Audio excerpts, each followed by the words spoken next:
എനിക്ക് ഓർമ്മയായപ്പോൾ മുതൽ എൻ്റെ അമ്മയ്ക്ക് ഞാൻ അമ്മയാണ്. അമ്മ ജന്മന ഒരു മന്ദബുദ്ധി അങ്ങനെ ഒരു വൈകല്യമുള്ള ആളാണ്. അമ്മയ്ക്ക് കുറച്ച് മാനസിക അങ്ങനെ അതുകൊണ്ട് മൊത്തത്തിൽ എൻ്റെ ലൈഫ് പോയതാണ്. ഞാനാണ് അമ്മയ്ക്ക് വല്യമ്മയ്ക്കല്ല, ഞാൻ അമ്മയെന്നാണ് വിളിക്കുക കേട്ടോ. എന്നെ വളർത്തിയതൊക്കെ വല്യമ്മയായതുകൊണ്ട് അമ്മയെന്നാണ് വിളിക്കുക. എന്നെ കൊല്ലാതെ വളർത്തി, അമ്മയെ നോക്കി, അങ്ങനെ ഒരുപാട് ദുരിതത്തിൽ നിന്ന് വീണ്ടും വീണ്ടും ദുരിതത്തിലേക്ക് പോയി എൻ്റെ ലൈഫ്. നോർമലി പറഞ്ഞ് നമുക്ക് മനസ്സിലാക്കി തരുമല്ല, ഇവരങ്ങ് അലറുകയാണ്. ഒന്നും അറിയാത്ത ഞാനിങ്ങനെ ഇതെന്തോ പറയുന്നതെന്ന് അറിയാതെ പേടിച്ചിട്ട് വിറച്ചിട്ട് ഇങ്ങനെ നോക്കി നിൽക്കും. എത്ര മക്കളുണ്ട് അതിനെ മൊത്തം നമ്മൾ നോക്കണം. വലിയ ബാഗും കുറേ പാണ്ടൊക്കെ ഇട്ടും എത്ര പിള്ളേരുണ്ട് അതിനെല്ലാം ഇവർ തിരിഞ്ഞു പോലും നോക്കില്ല. കൊച്ചുങ്ങളൊന്ന് കരഞ്ഞാൽ അതിന് നമുക്ക് കിട്ടും. ഇവർക്ക് രാവിലെ ബ്രേക്ക്ഫാസ്റ്റ് നമ്മൾ ഉണ്ടാക്കി കൊടുക്കണം. ചെന്നതിൻ്റെ അന്ന് മുതൽ നമ്മൾ ഉണ്ടാക്കാൻ പറയുക. അറബി ഫുഡ് ഇവിടെ ചമ്മന്തിയും ചോറും വെച്ച് നടന്ന് ഞാൻ അവിടെ ചെന്നിട്ട് എങ്ങനെ അറബിയുടെ ഫുഡ് ഉണ്ടാക്കാനാണ്. നിസ്സഹായ അങ്ങേ അറ്റമായിട്ട് നിൽക്കുമ്പോൾ ഇവർ നമ്മളെ പിടിച്ച് തെള്ളിയിട്ട് നമ്മുടെ കൈ വെച്ചിട്ട് ഇവിടെ തുടക്കി, അതെടുത്ത് തുടക്കി, തൂക്ക്, പാത്രം കഴുകി, ഇതാണ് കാണിച്ചു തരുന്നത്. നമ്മളെ തെള്ളുമായിട്ട് ഇവർ പറയുന്നത് നമ്മൾ മനസ്സിലാവാതെ എന്തുവാന്ന് അറിയാതെ ഇവരുടെ മുന്നിൽ നോക്കിയെന്ന് ഇവർ കുത്തി നടക്കുന്ന ഒരു വടിയുണ്ട്, അത് വെച്ചടിക്കുക. അടി കൊണ്ടിട്ട് എൻ്റെ പുറമൊക്കെ കരിനീലിച്ച് ഇങ്ങനെ ആയി. രാവിലെ എല്ലാം ഞാൻ വെള്ളം കുടിച്ച് വയറ് നിറയ്ക്കും. പിന്നെ ഇവർ കഴിച്ചിട്ട് കളയുന്ന ഫുഡുണ്ട്, വേസ്റ്റ്. അത് അവസ്ഥയൊന്നും ആർക്കും ഉണ്ടാവാതിരിക്കട്ടെ എന്ന് പ്രാർത്ഥിക്കണം. ഞാൻ അവിടെ വാഷ്റൂമിൽ കയറുമ്പോൾ മിററിൽ നോക്കും. എന്നിട്ട് ഞാൻ തന്നെ എൻ്റെ ഇവിടുത്തെ വാരിയല്ലുകൾ അങ്ങനെ തെളിഞ്ഞു കാണാം. എന്നെ കൊണ്ടുപോയി വിട്ട വീട്ടിലെ ആണുങ്ങളെല്ലാം നമ്മളെ പിടിക്കുക, ഇവിടെയൊക്കെ പിടിക്കുക, അങ്ങനത്തെ വളരെ മോശമായിട്ടുള്ള അനുഭവം. ഈ അടുത്തിടയ്ക്ക് രേണു ചേച്ചിൻ്റെ ഒരു വീഡിയോ ഞങ്ങൾ ഒന്ന് ചെയ്ത്, അതിൻ്റെ താഴെ ഒരു ലേഡി കമൻറ്റ് ഇട്ടേക്കുക, കുവൈറ്റിൽ കരഞ്ഞു വിളിച്ച് ജയിലിലൊക്കെ കിടന്നിട്ട് കരഞ്ഞു വിളിച്ച് നടന്നവളാ, ഇവള് നിന്നെയും വിറ്റ് തിന്നുവന്നോ, വിറ്റ് ജീവിക്കുമെന്നോ. ഞാൻ എങ്ങനെ വിറ്റ് ജീവിക്കാന്ന് എനിക്കറിയില്ല. എന്നെ വിറ്റ് എല്ലാവരും ജീവിച്ചു. ഞാൻ ചിരിച്ചോണ്ടൊരു വീഡിയോ ഇട്ട് കഴിഞ്ഞാൽ അന്ന് കരഞ്ഞു വിളിച്ച് ജയിലിൽ കിടന്നിട്ട് വന്നവളാ ഇപ്പോൾ ഇങ്ങനെ നടക്കുന്നതെന്ന്. അതാണ് ജീവിക്കണ്ടെന്ന് എല്ലാവരും പറയുന്നത്. ഈ ഒരു ക്രൂരത ചെയ്ത ആളുകളോട് എനിക്ക് പറയാനുള്ളത്, നാണമുണ്ടോ, ലജ്ജയുണ്ടോ നിങ്ങൾക്കൊക്കെ മലയാളികളാന്ന് പറഞ്ഞ് നടക്കാൻ?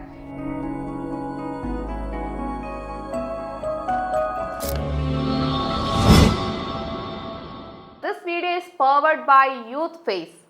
ഹായ് ഹലോ, ഫെയിം സ്റ്റെപ്പിൻ്റെ മറ്റൊരു എപ്പിസോഡിലേക്ക് എല്ലാവർക്കും സ്വാഗതം. ഞാൻ ഷാലു. ഇന്ന് എൻ്റെ കൂടെയുള്ളത് ജീവിതത്തിൽ പല പ്രതിസന്ധികളും തരണം ചെയ്ത ഒരു പെൺകുട്ടിയാണെന്ന് തന്നെ നമുക്ക് പറയാൻ വേണ്ടി സാധിക്കും. ആളെ നിങ്ങൾക്ക് ചിലപ്പം അറിഞ്ഞെന്ന് വരില്ല. ഒരു പക്ഷേ ദാസേട്ടൻ കോഴിക്കോട് രേണു സുധിയുടെ ഫ്രണ്ടാണ് ആളെന്ന് തന്നെ പറയാം. So let's welcome Sreelakshmi. Hi, എന്തൊക്കെയുണ്ട് വിശേഷം? സുഖമായിട്ട് പോകുന്നു. സോ ഒരുപാട് പേർക്ക് ശ്രീലക്ഷ്മി എന്ന് പറയുന്ന വ്യക്തി ആരാണെന്ന് അറിയില്ല. ഓക്കെ, പക്ഷേ ദാസേട്ടൻ കോഴിക്കോടിൻ്റെ കൂടെയൊക്കെ കാണുന്നുണ്ട്. ദാസേട്ടൻ കോഴിക്കോടായിട്ട് എന്താണ് ബന്ധം? ദാസേട്ടൻ എൻ്റെ നല്ല ബെസ്റ്റ് ഫ്രണ്ടാണ്. എനിക്ക് നല്ല കാര്യങ്ങൾ, നല്ല വഴികളൊക്കെ പറഞ്ഞു തരുന്ന, എനിക്ക് സഹോദരന്മാരില്ല, ആ ഒരു സ്ഥാനത്ത് നിൽക്കുന്ന ഒരാളാണ്. സോ ശ്രീലക്ഷ്മി എന്ന് പറയുന്ന വ്യക്തി ഭയങ്കര എന്താ പറയുക, കുറേ വെബ് സീരീസ് ചെയ്തിട്ടുണ്ട്, ഷോർട്ട് മൂവീസ് എല്ലാം ചെയ്തിട്ടുണ്ട്. പക്ഷേ പ്രേക്ഷകരിൽ എത്തിയിട്ടില്ല. അങ്ങനെയുള്ളത് കൊണ്ടാണ് ഇപ്പം ഈ പറയുന്ന ബോൾഡ് ഷൂട്ടൊക്കെ ചെയ്യുന്നത്? അങ്ങനല്ല, ഒരിക്കലും അല്ല. എനിക്കിഷ്ടമാണ്. പണ്ട് ഞാൻ എപ്പോഴും ഷോളൊക്കെ ഇട്ട് ജീൻസ് പോലും ഇടാൻ നാണക്കേടായിരുന്നു എനിക്ക്. അതിൽ നിന്നൊക്കെ ഞാൻ അങ്ങനെ മാത്രം ഇരുന്നാൽ പോരാ, നമുക്കിഷ്ടമുള്ള ഡ്രസ്സൊക്കെ നമ്മൾ ധരിക്കണം, മറ്റുള്ളവരെന്ത് വിചാരിക്കും അങ്ങനെ ചിന്തിച്ചിരിക്കരുത്. അങ്ങനെ ചിന്തിച്ചിട്ട് മാറിയ ഒരാളാണ് ഞാൻ. എനിക്ക് ഭയങ്കര നാണക്കേടായിരുന്നു ജീൻസ് പോലും ഇടാൻ. ഇപ്പം ആള് ഭയങ്കര മോഡേൺ ആണ്. കാരണം ഞാൻ നോക്കുമ്പോൾ പെട്ടെന്ന് ആള് മാറുന്നു, ഭയങ്കര ബോൾഡ് ഷൂട്ട് കാര്യങ്ങളെല്ലാം ചെയ്യുന്നു. പക്ഷേ അങ്ങനെ അനങ്ങാണ്ടിരുന്ന അക്കൗണ്ട് പെട്ടെന്ന് ആളുകളിലോട്ട് എത്തുന്നു. അപ്പം നമ്മുടെ ഇവിടെയുള്ള ആളുകൾക്ക് ബോൾഡ് കണ്ടന്റ് ചെയ്യുന്നതാണ് ഒന്നുകൂടി താല്പര്യം. പക്ഷെ നാരോ മൈൻഡഡ് ആളുകളാണെന്ന് തോന്നിയിട്ടുണ്ടോ? തോന്നിയിട്ടുണ്ട്. ഇവർക്ക് ഇഷ്ടവുമല്ല, ഇവർ കുറ്റവും പറയും. പക്ഷെ എന്നാൽ ഏറ്റവും കൂടുതൽ അങ്ങനത്തെ ഫോട്ടോസും വീഡിയോസും ഇടുന്നത് ഏറ്റവും കൂടുതൽ ശ്രദ്ധിക്കപ്പെടുകയും ചെയ്യും. നമ്മൾ നല്ലതായിട്ട് എന്തെങ്കിലും ചെയ്താൽ അതാരും ശ്രദ്ധിക്കാതെയും പോകും. ഒരുപാട് പേരുണ്ട്, ഇപ്പോൾ കഴിവ് ഉള്ളവർ കുറേ ആൾക്കാരുണ്ട് കണ്ടന്റ് ക്രിയേറ്റ് ചെയ്തൊക്കെ വീഡിയോ ചെയ്യുന്നത്. അതൊക്കെ ചിലപ്പോൾ ശ്രദ്ധിക്കാതെ പോകും. ഇങ്ങനെയൊക്കെ എന്തെങ്കിലും നമ്മൾ ഇടുവാണെങ്കിൽ അത് പെട്ടെന്ന് കയറി പോവുകയും ചെയ്യും, എന്നാൽ അതിന് കുറ്റമായിരിക്കും. അപ്പൊ ശ്രദ്ധിക്കപ്പെടാൻ വേണ്ടിയിട്ടാണോ ബോൾഡ് ഷൂട്ട് ചെയ്യുന്നത്? ഒരിക്കലും അല്ല, എനിക്കിഷ്ടമാണ്, എനിക്ക് അങ്ങനത്തെയൊക്കെ ചെയ്യുന്ന ഇഷ്ടമാണ്. ഇത് വലിയൊരു ഇതൊക്കെ സംഭവമായിട്ട് എനിക്ക് തോന്നുന്നില്ല ഞാൻ ചെയ്യുന്നത്. എനിക്ക് ഓക്കെ എന്ന് തോന്നിയത് ഞാൻ ചെയ്യും. ഇതുപോലെ തന്നെയാണ് താങ്കളുടെ സുഹൃത്തായ രേണുസുതി ഇപ്പം വിവാദത്തിലായത്. പെട്ടെന്ന് ഒരിതിൽ നിന്ന് മാറി പിന്നെ മോഡേൺ ഷൂട്ട് കാര്യങ്ങളിലോട്ടൊക്കെ പോകുന്നു. അതുകൊണ്ട് തന്നെയായിരിക്കുമല്ലോ അല്ലേ? അങ്ങനെ അത് അവരുടെ ഇഷ്ടമാണ്. അവരും ചിലപ്പോൾ അവർക്ക് അത് ഇഷ്ടമായിരിക്കും, ചിലപ്പോൾ അവരും ഒതുങ്ങി ജീവിച്ചിട്ടുണ്ടാവും, പിന്നെ അവർ തന്നെ ചിന്തിച്ചിട്ടുണ്ടാവും അവർക്ക് ആരും കൊടുക്കാനില്ല, നമ്മൾ കഷ്ടപ്പെട്ടാൽ നമുക്ക് ജീവിക്കാം, അപ്പോൾ അവർക്ക് കിട്ടുന്ന വർക്കുകൾ അവർ ചെയ്യുന്നു, അത് അവരുടെ ഇഷ്ടമല്ലേ. എങ്ങനെയാണ് ഈ മീഡിയ ഫീൽഡിൽ വന്നത്? ഞാൻ ഫസ്റ്റ് യുഎയിലായിരുന്നു. ഞാൻ ടിക്ടോക്കിൽ അവിടെ അത്യാവശ്യം ഇപ്പോഴും എയറിൽ ഇങ്ങനെ നടക്കുന്ന ഒരാളാണ്. പിന്നെ നാട്ടിൽ ഇൻസ്റ്റയൊന്നും എനിക്കില്ലായിരുന്നു, ഇപ്പോൾ കുറച്ച് നാളായിട്ടേ ഉള്ളൂ ഇൻസ്റ്റ ഞാൻ എടുത്തിട്ട്. അങ്ങനെ ഇൻസ്റ്റ എടുത്തു. നാട്ടിലല്ലേ, അപ്പം നാട്ടിൽ ടിക്ടോക്ക് ഇല്ലാത്തതുകൊണ്ട് ഞാൻ ഇൻസ്റ്റയിലേക്ക് പതിയെ ചേക്കേറി. ഇൻസ്റ്റയിലെ താരമായിരുന്നു അവിടുത്തെ? അല്ല, ടിക്ടോക്ക്. സോറി, ടിക്ടോക്കിലെ താരമായിരുന്നു. ടിക്ടോക്ക് നാട്ടിലില്ല, പക്ഷെ ഇപ്പോഴും ടിക്ടോക്ക് അവിടെ ഉണ്ട്. അവിടെ ഇപ്പോഴും ഞാൻ എയറിലാണ്. ഓക്കെ, ഇവിടെ വന്ന് ഇപ്പൊ ഇൻസ്റ്റാ താരമായി. ഓക്കെ, അപ്പം യു എയിൽ പോയി എന്ന് പറഞ്ഞു. അപ്പൊ യു എയിൽ നിന്ന് എന്താ നാട്ടിലോട്ട് വന്ന? ഞാൻ ഫസ്റ്റ് കുവൈറ്റിലായിരുന്നു പോയത്. ഇപ്പം കുറച്ചായിട്ടുള്ളൂ നാട്ടിൽ വന്നിട്ട്. യു എയിൽ നിന്ന് ഇപ്പം എനിക്ക് ആക്ടിങ്ങിനോടുള്ള ഇഷ്ടം കാരണമാണ് നാട്ടിൽ വന്നത്. സിനിമ ഒരു വലിയ നടിയാകുക എന്ന എൻ്റെ വലിയ സ്വപ്നത്തിൻ്റെ പുറകെ ഇറങ്ങിയതാണ് യു എയിൽ നിന്ന്. ഓക്കെ, കുവൈറ്റിലായിരുന്നു ആദ്യം.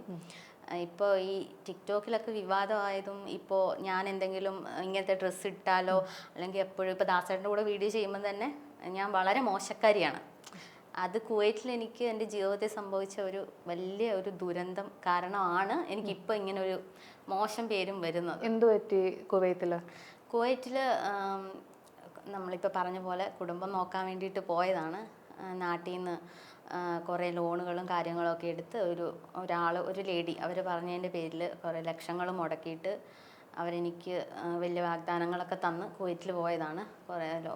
ഒരു 1.5 ലക്ഷം രൂപ കൊടുക്കാമെങ്കിൽ നമുക്ക് പുറത്ത് വിസ അടിച്ച് തരും, ആരുടെയും കീഴിൽ നിൽക്കണ്ട, പുറത്ത് എന്ത് ജോലി ചെയ്യാമെന്ന് ചോദിച്ചപ്പോൾ ഞാൻ എന്തും ചെയ്യാമെന്ന് പറഞ്ഞു. എൻ്റെ അവസ്ഥ വളരെ മോശമായിരുന്നു, സാമ്പത്തികമായിട്ടൊക്കെ വളരെ ബുദ്ധിമുട്ടിയുള്ള ഒരവസ്ഥയായിരുന്നു. അപ്പോൾ ഞാൻ എന്ത് ജോലിയും ചെയ്യാമെന്ന് പറഞ്ഞു. എന്ത് ജോലി മീൻസ് എനിക്ക് പറ്റുന്ന അങ്ങനെ. അപ്പം ഞാൻ ആദ്യം ഇവരോട് ആവശ്യപ്പെട്ട ഒറ്റ കാര്യമുള്ളൂ, ഞാൻ പൈസ തരാം, പക്ഷേ എനിക്ക് ഒരു അറബിയുടെ കീഴിലോ അല്ലെങ്കിൽ ഒരാളുടെ കീഴിലോ ജോലി ചെയ്യേണ്ട, എനിക്ക് നിങ്ങൾ പുറത്തൊരു വിസ അടിച്ച് തന്നാൽ ഇപ്പോൾ രാവിലെ എൻ്റെ ജോലിക്ക് പോവാം, വൈകിട്ടാകുമ്പോൾ എനിക്ക് തിരിച്ചൊരു റൂം എടുത്ത് അവിടെ വന്നിട്ട് നിൽക്കാം, അങ്ങനെ നമുക്കിഷ്ടമുള്ള ഫുഡും കഴിച്ചിട്ട് നിൽക്കാമല്ലോ. അങ്ങനെ ഒരു ഇതിലാണ് അവരോട് പറഞ്ഞ് അവർ സമ്മതിച്ചു. അങ്ങനെ ഇസാഫ്, മുത്തൂറ്റ്, ഡോറ, ഏതൊക്കെ ലോണുകളുണ്ട്, ഇതൊക്കെ ലോണുകളുടെ പേരാട്ടോ. ലോണുകളോ? ഓക്കെ. ഏതെല്ലാം ലോണുകളുണ്ടോ എല്ലാം ഞാൻ എടുത്തു.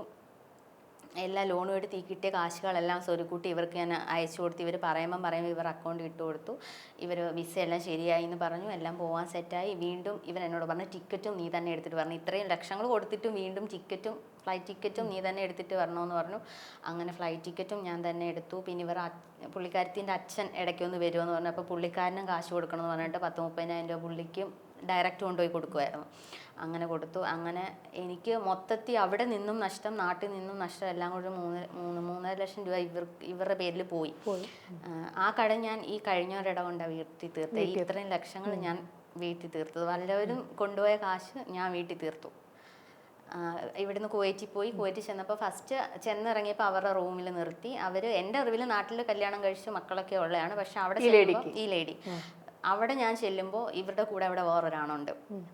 അപ്പോൾ അവിടുത്തെ അവരുടെ കാമുകനാണ് പുള്ളിക്കാരൻ. ആ ലേഡിയുടെ പേര് പറയാൻ ധൈര്യമുണ്ടോ? ഇല്ല, പേര് ധൈര്യം ഇല്ലാത്തതിൻ്റെ അല്ല, ഞാൻ അവരെ വലിച്ചഴക്കുന്നില്ല. എൻ്റെ കാര്യങ്ങൾ അറിഞ്ഞാൽ മതി, അവര് ജീവിച്ചു പൊക്കോട്ടെ. അങ്ങനെ എന്തിനാണ് ശ്രീലക്ഷ്മി അവരെ പേടിക്കുന്നത്? കാരണം ശ്രീലക്ഷ്മീനെ ഇത്രയും പൈസ പറ്റിച്ചു, ശ്രീലക്ഷ്മിനെ അവരെ വലിച്ചഴക്കാം.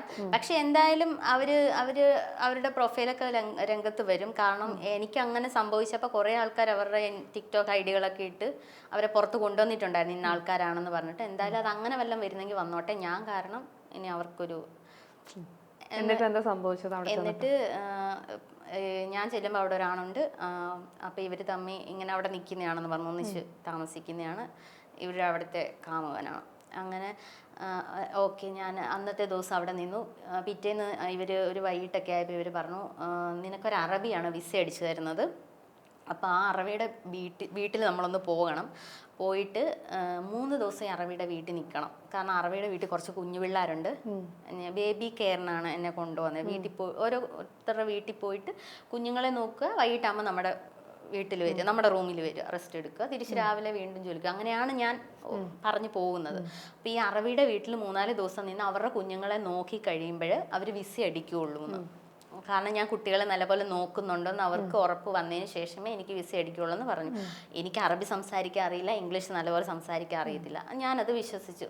അങ്ങനെ അറബിയുടെ വീട്ടിൽ ചെന്നു. അറബിയുടെ വീട്ടിൽ ചെന്നപ്പോൾ 2 കുഞ്ഞുങ്ങളുണ്ട്. അവർ ഹസ്ബൻഡും വൈഫും ഉണ്ട്. വലിയ വീട്, ഭയങ്കര സ്നേഹം. ചെന്നപ്പോൾ ഭയങ്കര സ്നേഹം. ഇവരെന്തൊക്കെ അറബിയിൽ സംസാരിക്കുന്നു, ഞാനിങ്ങനെ നോക്കി നിൽക്കുക. കാരണം എനിക്കറിയില്ല എന്തോ സംസാരിക്കുന്നത്. ആദ്യമായിട്ട് പോവാണ്. ഇംഗ്ലീഷൊന്നും അവർ സംസാരിക്കാനില്ല. സംസാരിച്ചാലും എനിക്ക് വലുതായിട്ടൊന്നും അറിയത്തില്ല. അപ്പോൾ ഇവരെന്തൊക്കെയോ സംസാരിച്ചു. ഞാൻ എല്ലാം കണ്ടു നിന്നു. കുറച്ച് കഴിഞ്ഞപ്പോൾ ഇവരെന്നോട് പോവാൻ എന്തുകൊണ്ടെങ്കിലും വിളിച്ചാൽ മതി, ഞങ്ങൾ അകലെയുണ്ട്, ഓടി വരും എന്നൊക്കെ പറഞ്ഞു. ഒരു പ്രശ്നമില്ല, നല്ല ആൾക്കാരെന്നൊക്കെ പറഞ്ഞിട്ട് ഇവർ പോയി. ഇവർ എന്നെ കൊണ്ടുപോയ ലേഡിയും ആണും കൂടെ പോയി. ഇവർ പോയി കഴിഞ്ഞ ഉടനെ മറ്റേ അവിടുത്തെ അറബി ലേഡി മേഡം അവർ 2 ഡ്രസ്സ് കൊണ്ടുവന്നു. വലിയ അവിടുത്തെ ഖദ്ദാമ്മമാരിടുന്ന 2 വലിയ ഡ്രസ്സ്. അത് കൊണ്ടുവന്നിട്ട് എന്തൊക്കെയോ പറയുക. എനിക്ക് മനസ്സിലായി ഡ്രസ്സ് ഇടാനുള്ളതാണെന്ന് മനസ്സിലായി. വാഷ്റൂം കാണിച്ചു തന്നു, അതിനകത്ത് പോയിട്ട് മാറാനെന്ന് പറഞ്ഞിട്ട് ഞാൻ ഈ ഡ്രസ്സ് മാറി. എന്നേക്കാൾ വലിയ ഡ്രസ്സ്, ലോഹ പോലത്തെ ഡ്രസ്സ്. നമ്മളുടെ അതിലൊന്നും നിൽക്കാൻ പാടില്ല അവിടെ. അവരെന്താണോ പറയുന്നത് അത്. പിന്നെ തലയിൽ ഇങ്ങനെ ഇത് കെട്ടണം, അതും തന്നു. അതും കാണിച്ചു തന്നു ഇങ്ങനെ കെട്ടാൻ. അതും കെട്ടി. അന്നത്തെ ദിവസം അങ്ങനെ വൈകിട്ടായപ്പോഴാണ് ഞാൻ അവിടെ ചെല്ലുന്നത്. അന്നത്തെ ദിവസം അങ്ങനെ അങ്ങ് പോയി. പിറ്റേന്ന് വെളുപ്പിനെ, സമയമൊന്നും എനിക്കറിയത്തില്ല. പിന്നെ അങ്ങോട്ട് എനിക്ക് സമയങ്ങളോ ദിവസങ്ങളോ ഏത് ദിവസമാണോ, രാത്രിയായോ പകലാണോ, എത്ര മണി, ഇതൊന്നും എനിക്കറിയില്ല. പിന്നെ അങ്ങോട്ടുള്ള എൻ്റെ ജീവിതം.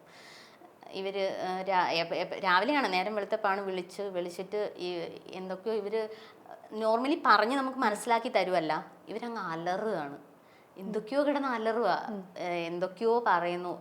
അറബിയുടെ ഒന്നും അറിയാത്ത ഞാനിങ്ങനെ ഇതെന്തോ പറയുന്നതെന്ന് അറിയാതെ പേടിച്ചിട്ട് വിറച്ചിട്ട് ഇങ്ങനെ നോക്കി നിൽക്കും. ഇവരെന്തോ പറയുന്നേ എനിക്കറിയില്ല, ഇവരെന്തോ പറയുന്നു. എന്നിട്ട് ഇവർക്ക് കുറേ നേരം ഇവർ അലച്ചു കഴിഞ്ഞിട്ട് നമ്മൾ നിസ്സഹായ അങ്ങേ അറ്റമായിട്ട് നിൽക്കുമ്പോൾ ഇവർ നമ്മളെ പിടിച്ച് തെള്ളിയിട്ട് നമ്മുടെ കൈ വെച്ചിട്ട് ഇവിടെ തുടക്കി, അതെടുത്ത് തുടക്കി, തൂക്ക്, പാത്രം കഴുകി, ഇതാണ് കാണിച്ചു തരുന്നത്. നമ്മളെ തെള്ളുമായിട്ട് അങ്ങോട്ടും ഇങ്ങോട്ടും ഇട്ട് തെള്ളി കൊണ്ടുപോയിട്ട് ഇവർ കാണിച്ചു തരുന്നത്. ഇത് ചെയ്യാനാണ് ഈ പറയുന്നതെന്ന് നമുക്ക് മനസ്സിലായില്ലെന്ന് അവർക്ക് തോന്നുമ്പോൾ അവർ കാണിച്ചു തരുന്നതാണ്. അപ്പം ഞാൻ അത് ചെയ്യും. പിന്നെ ഇവർക്ക് രാവിലെ ബ്രേക്ക്ഫാസ്റ്റ് നമ്മൾ ഉണ്ടാക്കി കൊടുക്കണം. ചെന്നതിൻ്റെ അന്ന് മുതൽ നമ്മൾ ഉണ്ടാക്കാൻ പറയുക. അറബി ഫുഡ് ഇവിടെ ചമ്മന്തിയും ചോറും വെച്ച് നടന്ന് ഞാൻ അവിടെ ചെന്നിട്ട് എങ്ങനെ അറബിയുടെ ഫുഡ് ഉണ്ടാക്കാനാണ് അറിയത്തില്ല എന്ന് പറയുമ്പോൾ ഇവർ എന്നെ കൊണ്ടുവന്നവരെ വിളിക്കും. ഇവർക്ക് പറഞ്ഞു കൊടുക്കും അറബിയിൽ. അവരപ്പോൾ ഫോൺ എനിക്ക് കൊടുക്കാൻ പറഞ്ഞിട്ട് അങ്ങനെ അങ്ങോട്ടും ഇങ്ങോട്ടും സംസാരിക്കും.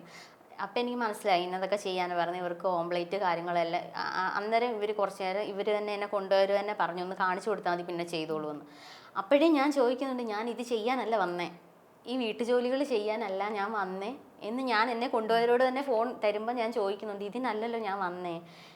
അപ്പോൾ അവരെന്താ പറയുന്ന മറുപടിയൊക്കെ? ഇവിടെ 2-3 ദിവസം നിൽക്ക്, അത് കഴിയുമ്പം മാറ്റും, വേറെ നിനക്ക് റൂമെല്ലാം സെറ്റാക്കുന്നുണ്ട്, എല്ലാം സെറ്റായിക്കൊണ്ടിരിക്കുക, വിസയുടെ പ്രോസസ്സിങ് നീ ഇവിടെ നിന്ന് ഓക്കെ ആയിക്കഴിഞ്ഞാൽ വിസയുടെ പ്രോസസ്സിങ് നടക്കും, ഇവർ തന്നെ കൊടുത്തെല്ലാം ശരിയാക്കും. ഇപ്പം അവർ പറയുന്നത് കേട്ട് നിൽക്കുക, അവർ പറയുന്നത് കേട്ട് നിൽക്കുന്നു.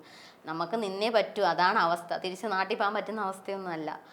അപ്പോൾ അവിടെ തന്നെ നിൽക്കാൻ തീരുമാനിച്ചു. പിന്നെ ഇവർ തൂക്കിയും തുടക്കിയും എല്ലാം വഴക്ക്.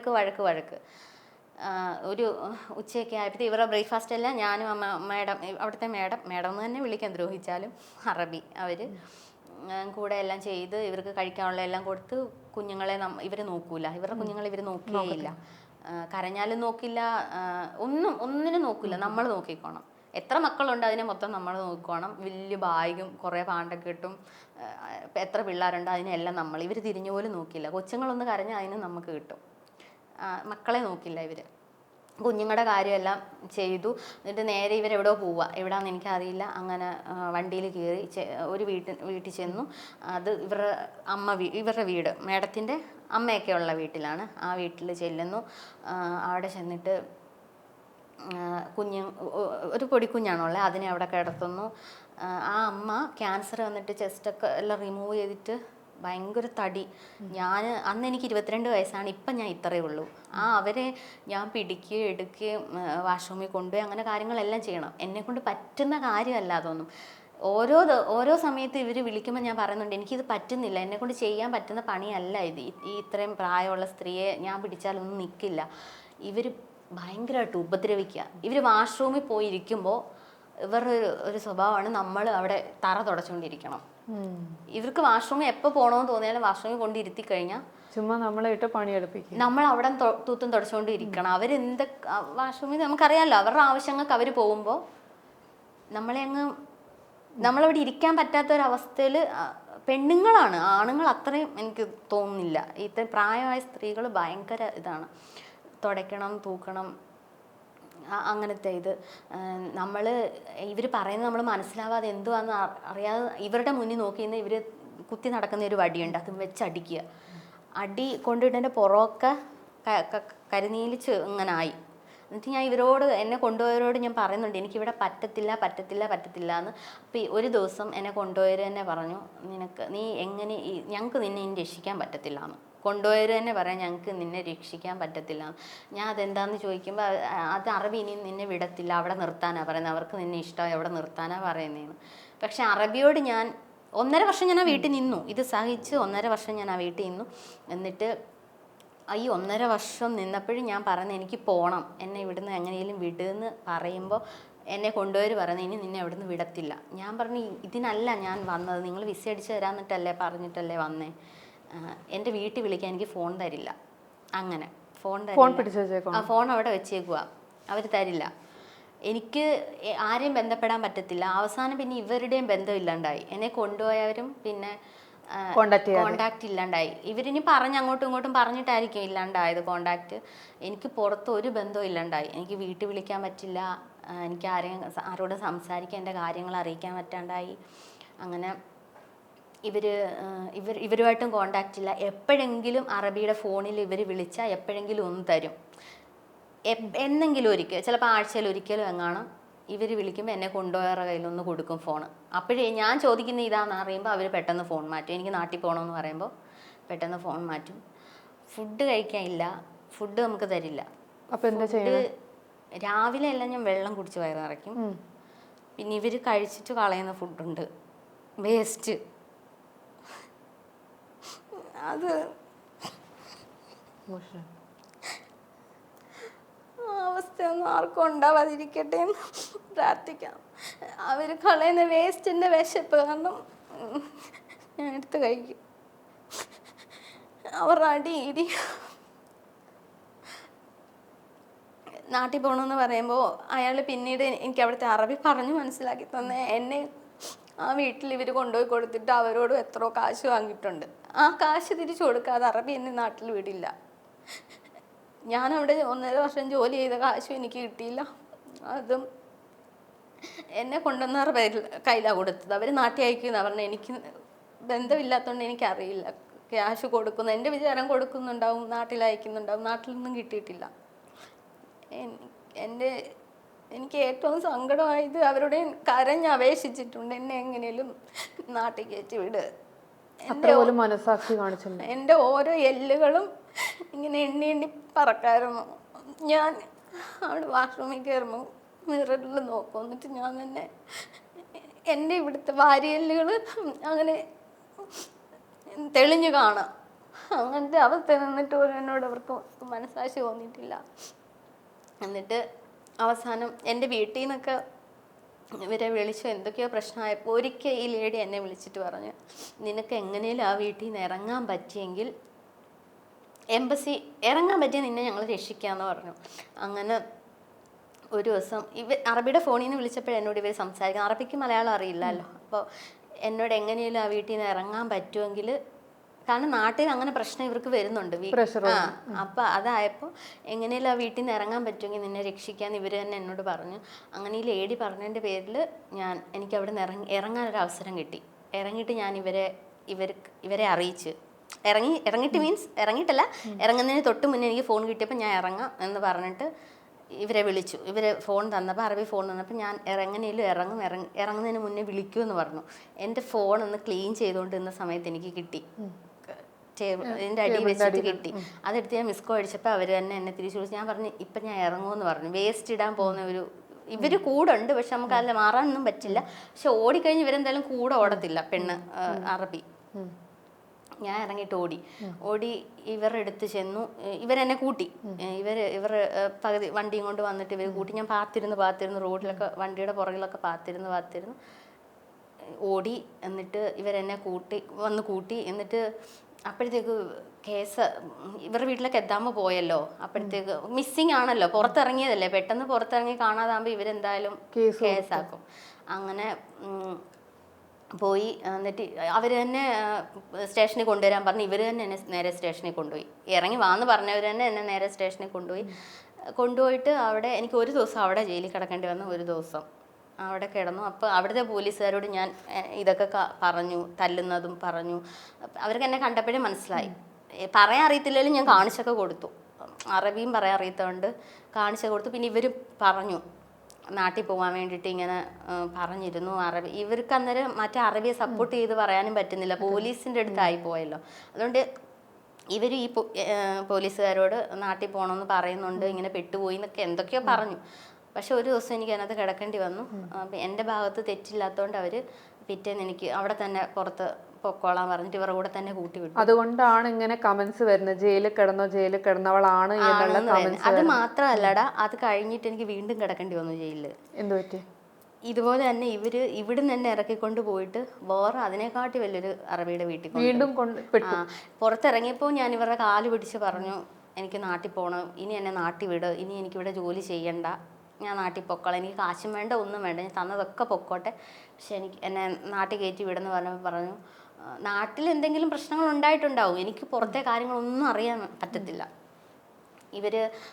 ഇനി നിനക്ക് നല്ല ജോലിയാണ്, നല്ലൊരു ജോലി ആയിട്ടുണ്ട്, അപ്പോൾ അവിടെ നിന്നാൽ മതി, നല്ലതാണ്. ഞാൻ പറഞ്ഞു ഇനി ഞാൻ അറബിയുടെ വീട്ടിൽ നിൽക്കാൻ വരില്ല, അറബിയുടെ വീട്ടിൽ എനിക്കിനി ജോലി വേണ്ട, എന്നെ നാട്ടിൽ കയറ്റി വിട്ടെന്ന് പറഞ്ഞിട്ട് ഇവർ സമ്മതിച്ചില്ല.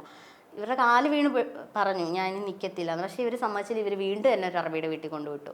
അവിടെ അതിനേക്കാട്ടിൽ ഇതിൻ്റെ ഡബിൾ ഇരട്ടി എന്ന് പറയില്ലേ, അങ്ങനെ ഉള്ളവരടുത്ത് കൊണ്ടുപോയി ഇട്ടു. അങ്ങനെ അവിടെ എനിക്ക് ഫോൺ കിട്ടി.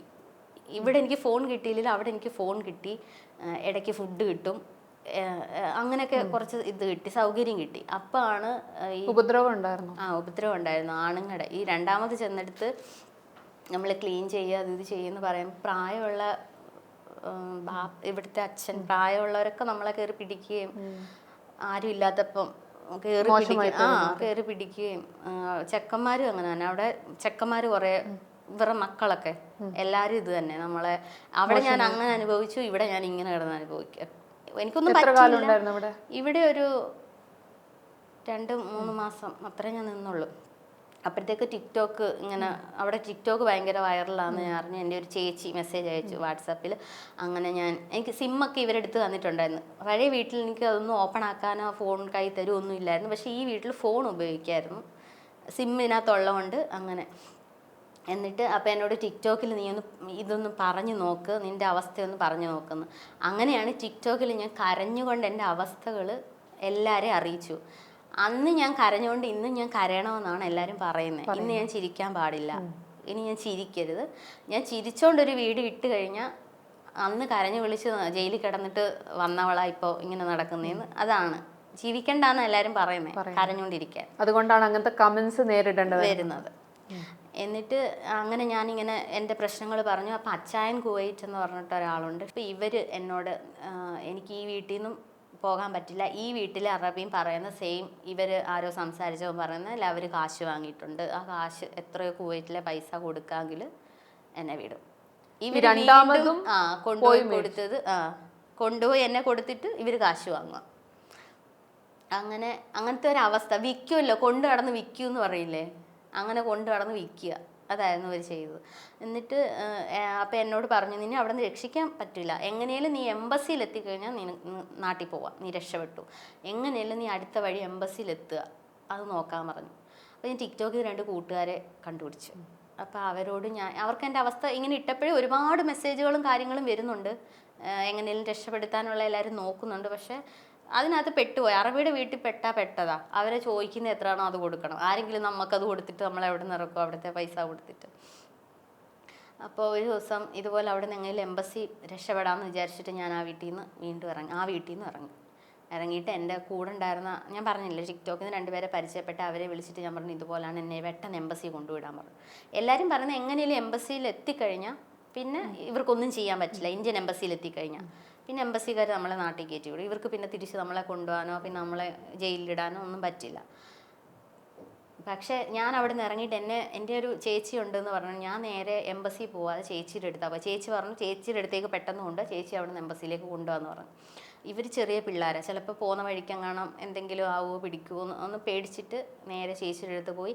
എംബസിയിൽ പോകാൻ വേണ്ടിയിട്ട് റെഡി ആയിരുന്നപ്പോൾ എൻ്റെ ഫോണിൽ എന്നെ കൊണ്ടുവരിക തന്നെ പിന്നെ വിളിച്ചിട്ട് നീ എവിടെ ഉള്ളേ, നീ എത്രയും പെട്ടെന്ന് ഞങ്ങളുടെ അടുത്ത് തന്നെ വന്നു, ഇനി ലോകം കാണില്ല, നാട് കാണില്ല, ഇവർ നീ കൈ കിട്ടിയാൽ കൊന്നു കളയും, അല്ലെങ്കിൽ ഇവർ നിന്നെ നാട്ടിൽ കയറ്റി വിടില്ല, എന്താ പാസ്പോർട്ട് കിട്ടില്ല, നീ ആരുടെ കൂടാന്ന് പോയി അവരെല്ലാം കുടുങ്ങും, എല്ലാവരുടെ അടുത്ത് ഇവർ പ്രശ്നമാക്കി. ഫുള്ള് കുവൈറ്റ് നിറച്ചും ന്യൂസായി, കുവൈറ്റ് വീട്ടിലൊക്കെ ദാമ കാണുന്നില്ല എന്ന് പറഞ്ഞിട്ട് അങ്ങനെ കേസായി. അങ്ങനെ നേരെ ഇവർ പറയുന്നത് വിശ്വസിച്ചിട്ട് ഇവരെന്നോട് ഭയങ്കര സ്നേഹമായിട്ട് സംസാരിച്ചു. മോളിങ്ങി വാ, ഞങ്ങൾ ഇവിടെ നിൻ്റെ അറബി പറഞ്ഞിട്ടുണ്ട്, പാസ്പോർട്ട് തരാം, പുറത്ത് വിസ അടിച്ച് കൊടുത്തോ, അവൾ ഇഷ്ടമുള്ള ജോലി ചെയ്ത് ജീവിച്ചോട്ടെ, അങ്ങനെ വിശ്വസിപ്പിച്ച് പറഞ്ഞു. അപ്പം നാട്ടിൽ എന്തായാലും എനിക്ക് എങ്ങനെയും നല്ലൊരു ജോലി കിട്ടി ജീവിച്ചാൽ മതി, പുറത്ത് എനിക്കിങ്ങനെ ആരുടെയും കീഴിൽ കിടന്ന് പട്ടിണി കിടക്കാതെ. നമ്മൾ കഷ്ടപ്പെടുന്നത് തന്നെ കഴിക്കാൻ വേണ്ടിയിട്ടല്ലേ, ഒരു നേരം കഴിക്കാൻ പോലും എനിക്കില്ല. അപ്പോൾ എനിക്ക് എങ്ങനെയാലും അന്നന്നത്തെ കഴിച്ച് എവിടെയെങ്കിലും പണി ചെയ്ത് കുടുംബം നോക്കാൻ പറ്റുന്ന ഒരു ഇതാണെങ്കിൽ എനിക്ക് അത്രയ്ക്ക് സന്തോഷം ഓർത്തിട്ട് ഇവർ പറയുന്നത് വീണ്ടും വിശ്വസിച്ചിട്ട് ഇവർ വന്ന് വിളിച്ചപ്പോൾ ഞാൻ ഇവരുടെ കൂടെ പോയി. വീണ്ടും വിഡ്ഢി ആവാൻ തന്നെ തീരുമാനിച്ചു. വിഡ്ഢിയല്ലട, ഒരു വിശ്വാസമായിരുന്നു അത്. ഇവരെന്നോട് പറഞ്ഞത് ഞങ്ങളാണ് നിന്നെ കൊണ്ടുവന്ന്, ഞങ്ങൾക്കേ നിന്നെ രക്ഷിക്കാൻ പറ്റുള്ളൂ. എനിക്ക് കുവൈറ്റ് എന്താ, കുവൈറ്റിലെ നിയമങ്ങൾ എന്താ, ഇനി എന്താണ് സംഭവിക്കുന്നതൊന്നും അറിയാൻ വയ്യാത്ത അവസ്ഥയാണ്. പുറത്തെ ഒരു ബന്ധങ്ങളും ഇല്ല, ഈ വീട്ടിനകത്ത് മാത്രം ജീവിച്ചുള്ള ബന്ധം അതിനകത്ത്. അപ്പം തിരിച്ചു പോയിട്ട് ഇവർ കൊണ്ടുപോയിട്ട് ഒരു ചായക്കടയിൽ കയറി ചായ കുടിച്ചു. എന്തോ എന്തോ ഒരു സാധനം, പരിപ്പട എന്തോ ഒരു തന്നു, ഓർക്കുന്നില്ല, മറക്കുന്നതൊക്കെ വാങ്ങി കഴിച്ചു. ഞങ്ങൾ 3 പേരുടെ, ഇവളുടെ അവിടുത്തെ കാമുകനുണ്ട്, ഞാൻ, ഈ സ്ത്രീ കഴിച്ചിട്ട് ഗ്ലാസ് താത്തു വെച്ചു. ഇനി പോവല്ലേ എന്നോട് ചോദിച്ചു. ഞാൻ പറഞ്ഞാൽ പോവാം. ഞാൻ വെളിയിലോട്ട് നോക്കി, എൻ്റെ ചുറ്റും പോലീസ്, കുവൈറ്റ് പോലീസ് ഇങ്ങനെ വളഞ്ഞ്, ഒരു കൊലപാതകം ചെയ്തിട്ട് നിൽക്കൂലേ അങ്ങനെ നിൽക്കുന്ന പോലെ ഇങ്ങനെ വളഞ്ഞ് നിൽക്കുക. ഞാൻ നിന്ന വീട്ടിൽ അറബി അവരെല്ലാം ഉണ്ട്, അപ്പുറ സൈഡ് അവർ നിൽക്കുന്നു, ചുറ്റിനും പോലീസ് വളഞ്ഞ് നിൽക്കുന്നു. ഞാൻ അപ്പം ഇങ്ങനെ മനസ്സ് ദൈവമേ ഞാൻ ആരെങ്കിലും കൊന്നോ എന്ന് ചിന്തിച്ചു പോകും. ഈ പോലീസെല്ലാം ഇങ്ങനെ നിൽക്കുമ്പോൾ വലിയൊരു കുറ്റവാളി നിൽക്കുന്ന പോലെയാണ്. അപ്പം ഞാൻ ഇവരുടെ മുഖത്തോട്ട് ഇങ്ങനെ നോക്കി, ഇവരെ വിശ്വസിച്ചാണല്ലോ വീണ്ടും ഞാൻ വന്നത്. അപ്പോൾ ഇവർ പറയാം ഇനി പോവല്ലേ, അങ്ങ് പൊക്കോ, അവരുടെ കൂടെ അങ്ങ് പൊക്കോളാനെന്ന് ഇങ്ങനെ പറഞ്ഞു. ഞാനപ്പോൾ എനിക്ക് ഇവരോടൊന്നും പിന്നെ പറയാനില്ല, ഞാൻ തലയാട്ടി. എന്നിട്ട് ആ ഖെദ്ദാമയുടെ ആ വേഷമാണ് എൻ്റെ വേഷം. ആ വേഷത്തിൽ ഞാൻ പോലീസിൻ്റെ കൂടെ പോയി. അവിടുന്ന് ഇവരെന്നെ നേരെ ഒരു ജയിലിലേക്ക്, ഒറ്റയ്ക്കൊരു ജയിലിലേക്ക് ഇട്ടു. അവിടുന്ന് പിന്നെ എനിക്ക് ഒന്നും അറിയില്ല, എപ്പോഴൊക്കെ ആവുന്നൊന്നും എനിക്കറിയില്ല. ഓരോ സമയത്തും ഓരോയിടത്തോട്ട് കൊണ്ടുപോവുക. അങ്ങനെ 3-4 ജയിൽ കൊണ്ടുപോയി. ഓരോയിടത്തോട്ട് കൊണ്ടുപോകുമ്പോൾ എൻ്റെ മനസ്സിലെ ചിന്ത, പണ്ട് നമ്മുടെയൊക്കെ നാട്ടിൽ പറയുന്നത് അവിടെ എന്തെങ്കിലും തെറ്റ് കണ്ടു കഴിഞ്ഞാൽ കൊല്ലുക, മരുഭൂമിയിൽ കൊണ്ടുപോയിട്ട് കൊല്ലും, അങ്ങനത്തെ ഒരു ചിന്തയാണ്. അടുത്തത് മരണമാന്നുള്ള ചിന്തയിൽ ഞാനിങ്ങനെ പൊയ്ക്കൊണ്ടിരിക്കുക. ആരോട് പറയാനാ, ആരുമില്ല, എങ്ങനെ അറിയിക്കും ആരെങ്കിലും, ഞാൻ എവിടെയാണെന്ന് കുടുംബക്കാർക്ക് അറിയില്ല, ഞാൻ മരിച്ചോ ജീവിച്ചിരിപ്പുണ്ടോ. ടിക്ടോക്കിലൊക്കെ അപ്പോൾ ഭയങ്കര ന്യൂസായി, എന്ത് ഈ പെങ്കൊച്ചെന്നുള്ള ന്യൂസ് ഭയങ്കരമായിട്ട് വന്നു. ഞാൻ നാട്ടിൽ വന്നിട്ട് ഇതൊക്കെ അറിയുന്നത്. അങ്ങനെ ഭയങ്കര എല്ലായിടത്തും ഭയങ്കര ബഹളമായി. എനിക്ക് പുറത്തേക്കൊന്നും അറിയിക്കാൻ പറ്റത്തില്ല. അടുത്തത് മരണം, അതാ എൻ്റെ മുന്നിൽ. ഇനി കൊല്ലുമോ, ഇവർ കൊല്ലും എന്നുള്ള ചിന്തയിൽ മരുഭൂമിക്കകത്തൂടെ ഒക്കെ പോലീസുകാരിങ്ങനെ കൊണ്ടുപോകും, അവരുടെ വണ്ടിയിൽ കൊണ്ടുപോകും. എന്നിട്ട് ഒരു ജയിലിലേക്ക് കൊണ്ടുപോയിടും. മരുഭൂമിയിലായി ജയിലൊക്കെ, കൊണ്ടുപോയിടും. അവിടുന്ന് വീണ്ടും 2 ദിവസം കഴിയുമ്പോൾ അവിടുന്ന് ഇറക്കും. പേര് വിളിച്ച് ഇങ്ങനെ ഓരോരുത്തരെ ഇറക്കും. ഓരോ പ്രാവശ്യം പേര് വിളിക്കുമ്പോൾ നമ്മുടെ വിചാരം പേര് വിളിച്ചുകൊണ്ട് കൊല്ലുക. അവിടെ കിടക്കുന്ന ആർക്കും അറിയില്ല ഇനി എന്താ സംഭവിക്കുന്നതെന്ന്. എന്നെപ്പോലെ ഒരുപാട് പേരുണ്ട്, തെറ്റൊന്നും ചെയ്തിട്ടില്ല, ഇങ്ങനെ പോയി പെട്ടിട്ട് കിടക്കുന്നതാണ് 3/4 ആൾക്കാർ. കരഞ്ഞ് ജീവിതം തീർക്കുന്ന ഒരുപാട് ആൾക്കാർ. അങ്ങനെ എന്നിട്ട് അവിടുന്ന് രണ്ടാമത് വേറൊരിടത്തോട്ട് കൊണ്ടുപോയി. അവിടെ ചെന്നപ്പോൾ ഒരുപാട് സ്ഥലത്തുള്ള ഒരു സ്ത്രീകളാണ് ഫുള്ള്, ഒത്തിരി പേരിങ്ങനെ കിടക്കുന്നു. ഞാൻ ചെന്നപ്പോൾ ഞാൻ കരഞ്ഞോണ്ടാണ് ചെല്ലുന്നത്. ആ ഒരു ഫിലിപ്പീന്, നേപ്പാൾ, ഇവരെല്ലാം എല്ലായിടത്തും ഉള്ള എല്ലാവരും ഉണ്ട്. ഇവരൊക്കെ നമ്മളെ കെട്ടിപ്പിടിക്കുക, ആശ്വസിപ്പിക്കുന്നുണ്ട്. നമുക്ക് എന്താ അറിയാത്തതുകൊണ്ട് നമ്മൾ കരഞ്ഞുകൊണ്ടിരിക്കുക. ഇവരും കരയാണ്, ഇവർക്കും അറിയില്ല എന്താ സംഭവിക്കുന്നതെന്ന്. അങ്ങനെ കുറേ നാൾ അവിടെ കിടന്നു. ലാസ്റ്റ് പേര് വിളിച്ച് ഒരിടത്തോട്ട് കൊണ്ടുപോയി. അവിടെ സാഫർ ജയിൽ എന്ന് പറഞ്ഞിട്ട് നമ്മളെ നാട്ടിലേക്ക് കയറ്റി വിടുന്ന ജയിൽ, സാഫർ ജയിൽ. അവിടെ പോയി. അവിടെ ചെന്നപ്പോൾ ഒരുപാട് മലയാളികളും നേഴ്സുമാരും ഒക്കെ ഒരു തെറ്റുമില്ലാതെ, പാസ്പോർട്ടിലൊക്കെ ചെറിയ തെറ്റിൻ്റെ പേര്, പാസ്പോർട്ടിനകത്തെ പേരിൻ്റെ ചെറിയ സ്പെല്ലിങ് മിസ്റ്റേക്കിലൊക്കെ വന്ന് കിടക്കുന്നവരുണ്ട്. അപ്പോൾ അവിടെ ചെന്ന് കഴിഞ്ഞപ്പോൾ എന്നോട് അവിടെ എല്ലാവരും പറഞ്ഞു, പേടിക്കേണ്ടയുടെ കാര്യമൊന്നും വേണ്ട, നമ്മളെ നാട്ടിൽ വിടാനുള്ള ഇത് നമ്മുടെ ഇന്ത്യൻ എംബസിയുടെ സാഫർ ജയിലാണ്, ഇവിടെ നമ്മളെ നാട്ടിൽ കയറ്റി വിടുക, ഇനി ഈ കുവൈറ്റിലോട്ട് നമ്മളെ വിടില്ല, നമുക്ക് നാട്ടിൽ പോകാം. അങ്ങനെ അവിടെ ഞാൻ കൊറോണ സമയം കൂടെ ആയിരുന്നു. അങ്ങനെ 2 മാസം അടുപ്പിച്ചോളം കിടക്കേണ്ടി വന്നു. അതിനകത്ത് ഫോണില്ല, വീട്ടുകാരെ ഒന്നും അറിയിക്കാൻ പറ്റില്ല. പക്ഷേ അച്ചായൻ കുവൈറ്റ് അവരൊക്കെ എന്നെ വന്നവിടെ കണ്ടു. അവർ പുറത്ത് എല്ലാവരോടും പറഞ്ഞു കുഴപ്പമൊന്നുമില്ല, നാട്ടിൽ പൊക്കോളും. വീട്ടിലെല്ലാവരെയും വിളിച്ചറിയിച്ചു, സാഫറിലുണ്ട്, ആരും പേടിക്കണ്ട, നാട്ടിൽ വരും. അവർ വന്നപ്പോഴാണ് എനിക്ക് മനസ്സിലായത് കുഴപ്പമില്ല, ഇനി നാട്ടിൽ വിടുകയാണെന്ന്. അങ്ങനെ ഞാൻ നാട്ടിലെത്തി. പിന്നെ എൻ്റെ അറബി, രണ്ടാമത് ഞാൻ നിന്ന വീട്ടിലെ അറബി മേഡത്തിൻ്റെ അച്ഛൻ, രണ്ടാമത്തെ വീട്ടിലെ മേഡത്തിൻ്റെ അച്ഛൻ എൻ്റെ പാസ്പോർട്ട് കൊണ്ട് കൊടുത്തിട്ട് പറഞ്ഞു, അവിടെ കിടന്ന ആർക്കും പാസ്പോർട്ടില്ല, പക്ഷേ എൻ്റെ പാസ്പോർട്ട് എനിക്ക് കിട്ടി. പാസ്പോർട്ട് കൊടുത്തിട്ട് പറഞ്ഞു അത് തെറ്റൊന്നും ചെയ്തിട്ടില്ല എന്ന് പറഞ്ഞു. അവരെന്നോട് പറഞ്ഞത് തെറ്റ് ചെയ്യാത്തതുകൊണ്ട് പെട്ടെന്ന് കയറ്റി വിടാൻ പറ്റുമെങ്കിൽ വിട്ടേരുന്ന്. കാരണം അയാൾ എനിക്ക് സപ്പോർട്ട് തന്നു, അവിടുത്തെ അറബി. അതുകൊണ്ട് ആ വീട്ടിലെ മോളുടെ അച്ഛൻ, എനിക്ക് ഫുഡൊന്നും കഴിക്കാണ്ട്, രണ്ടാമത്തെ വീട്ടിലും ഫുഡ് കഴിക്കാനൊന്നും വല്ലപ്പോഴേ ഉള്ളൂ. ഇല്ലാത്തപ്പോൾ അയാൾ ആപ്പിളൊക്കെ പാത്ത് കൊണ്ടുവന്ന പീസൊക്കെ എനിക്ക് തരുമായിരുന്നു. അയാൾ മാത്രമേ എന്നോട് അവിടെ കാരുണ്യം കാണിച്ചിട്ടുള്ളൂ. ബാക്കിയെല്ലാം ഇപ്പുറത്തെ വീട്ടിൽ എന്നെ കൊണ്ടുപോയി വിട്ട വീട്ടിലെ ആണുങ്ങളെല്ലാം നമ്മളെ പിടിക്കുക, എവിടെയൊക്കെ പിടിക്കുക, അങ്ങനത്തെ വളരെ മോശമായിട്ടുള്ള അനുഭവം അതായിരുന്നു. എനിക്ക് ആകെ ഒരു ഇവരുടെ വീട്ടിലെ ഈ മേഡത്തിൻ്റെ അച്ഛൻ, പുള്ളിക്കാരനായിരുന്നു ഒരു സമാധാനം. ആ പുള്ളിയുടെ പേരിലായിരുന്നു എനിക്ക് വിസ അടിച്ചത് ഈ രണ്ടാമത്തെ വീട്ടിൽ. അതുകൊണ്ട് പുള്ളി പാസ്പോർട്ട് അവിടെ കൊടുത്തിട്ട് എന്നെ കയറ്റി വിട്ടേക്കെന്ന് പറഞ്ഞു. എൻ്റെ കൂടെയുള്ള എല്ലാവർക്കും പാസ്പോർട്ടില്ല, എല്ലാവരും എംബസിയിൽ നിന്ന് അങ്ങനെ കയറി പോയതാണ്. പക്ഷെ എനിക്ക് എൻ്റെ പാസ്പോർട്ടോട് കൂടി നാട്ടിൽ വരാൻ പറ്റി. അങ്ങനെ ഇത്രയൊക്കെ ശ്രീലക്ഷ്മിയോട് ചെയ്തിട്ട് അവരുടെ പേര് പറയാൻ എന്തുകൊണ്ട് ശ്രീലക്ഷ്മി ധൈര്യം കാണിക്കാത്ത? ധൈര്യമുണ്ട്, എനിക്ക് ധൈര്യമില്ലാഴികയൊന്നും ഇല്ല. പക്ഷേ എനിക്ക് അവരോട് പറയാൻ ഒന്നേ ഉള്ളൂ, ഞാൻ ഇപ്പോഴും അവരുടെ പേരൊന്നും വലിച്ചഴക്കുന്നില്ലെങ്കിൽ ഇനി ഒരിക്കലും ഒരാളോടും ഇങ്ങനത്തെ ചെയ്യാതിരിക്കുക. എനിക്ക് ആരോടും പകയില്ല. അവരത് ചെയ്യില്ലെന്ന് തോന്നുന്നുണ്ടോ? ഇതുപോലെ എത്ര പേര് പോയി ട്രാപ്പ് പെടുന്നുണ്ടാവും? ഇപ്പോഴും പെടുന്നുണ്ടാവും, ഇഷ്ടം പോലെ. ഞാൻ കുവൈറ്റിൽ നിന്ന് നാട്ടിൽ വന്നിട്ട് എനിക്ക് പെട്ടെന്ന് തന്നെ UAE ഓഫർ കിട്ടുമായിരുന്നു. കുറേ ആൾക്കാരിങ്ങനെ വിളിച്ചിട്ട്, പ്രിയ എന്ന് പറഞ്ഞിട്ട് ചേച്ചിയുണ്ട്, എന്നെ UAE കൊണ്ടുപോയി എനിക്ക് അവിടെ ജോലി വാങ്ങിച്ചു തരികയും ചെയ്ത പ്രിയ ചേച്ചിയാണ്. എൻ്റെ അമ്മ വയ്യാത്തയാണ്. അമ്മയ്ക്ക് എന്താണ്? അമ്മ ജന്മന ഒരു മന്ദബുദ്ധി, അങ്ങനെ ഒരു വൈകല്യമുള്ള ആളാണ്. പിന്നെ അമ്മയ്ക്ക് കുറച്ച് മാനസിക അങ്ങനെ അതുകൊണ്ട്. അപ്പോൾ മൊത്തത്തിൽ എൻ്റെ ലൈഫ് പോയതാണ്. അവിടെ നിന്ന് തിരിച്ച് എനിക്ക് ലൈഫ് വന്നത് പ്രിയ ചേച്ചിയാണ്. എന്നെ UAE കൊണ്ടുപോയി എനിക്ക് ഒരു ജോലി വാങ്ങിത്തന്നു. ഇന്നിപ്പോൾ ഇങ്ങനെ ഞാൻ ഇരിക്കുന്നെങ്കിലും, ഞാനൊരു സാരി ഉടുക്കുന്നത് പോലും ചേച്ചിയാണ് എൻ്റെ മോഡൽ. ചേച്ചി അങ്ങനെ സാരി ഉടുക്കുന്നു, അതാണ് ഞാൻ തിരഞ്ഞെടുക്കുന്ന മോഡൽ. എന്ന് വെച്ചാൽ ഞാൻ അത്രയ്ക്കും പടുകുഴിയിൽ, ഇനിയൊരു ജീവിതമില്ല, നാട്ടിൽ ജയിലിൽ കിടന്നിട്ട് വന്നിട്ട് ഞാൻ തന്നെ ആത്മഹത്യ ചെയ്യാൻ ചിന്തിച്ചിരുന്ന ആളാണ്. നാട്ടിൽ വന്നിട്ട് ആത്മഹത്യ ചെയ്യാമെന്ന് വിചാരിച്ചിരുന്ന ആളാണ്. അങ്ങനെയുള്ള എന്നെ ഇങ്ങനൊരു ബോൾഡായിട്ട് ഇങ്ങനൊരു രീതിയിൽ ഇരിക്കാൻ എനിക്ക് ഒരു അവസരം, വീണ്ടും ഒരു ജീവിതം തന്നത് പ്രിയേച്ചിയാണ്. സത്യം പറഞ്ഞു കഴിഞ്ഞാൽ ശ്രീലക്ഷ്മിയുടെ കഥയായിട്ട് ശരിക്കും ഒരു ഷോക്കിംഗ് അവസ്ഥയിലാണ് ഞാൻ നിൽക്കുന്നത്. ഗദ്ദാമ എന്ന് പറയുന്ന മൂവിയും ആടുജീവിതം എന്ന് പറയുന്ന മൂവിയും ഒന്നും വെറും ഒരു സിനിമ മാത്രമല്ല, അതുപോലെ അനുഭവിക്കുന്ന ഒരുപാട് പേര് എപ്പോഴും ഉണ്ടെന്നുള്ളത് ശ്രീലക്ഷ്മിയുടെ ഒക്കെ സ്റ്റോറിയിലൂടെ നമുക്ക് വെളിവായിട്ടുള്ള കാര്യമാണ്. ശരിക്കും ഷോക്കിംഗ് ആണ്.